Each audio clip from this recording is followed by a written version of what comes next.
জেলাতে আজকে মানব শিক্ষা কি দিক নির্দেশনা দেয়।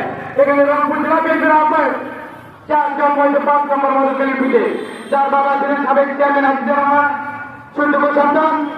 আজকে আবু সাইদ ভাই অল বিশ্বে একজন মেধাবী ছাত্র এবং আগামীতে তার স্বপ্ন ছিল হয়তো বাংলাদেশকে কিছু করা এবং দুর্নীতিবাদদের মুখোশ খুলে দেওয়া এবং সাধারণ মানুষকে চিঠি জানান আবু সাইদ ভাই। আপনারা আপনাদের জায়গা করতে পারেন।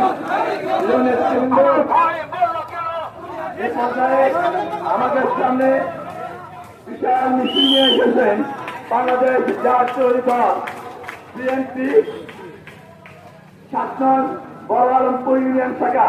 আমরা তাদের করতালির মধ্য দিয়ে বরণ করে নেব। তাদের আমরা 7 নং বড় আলমপুর ইউনিয়ন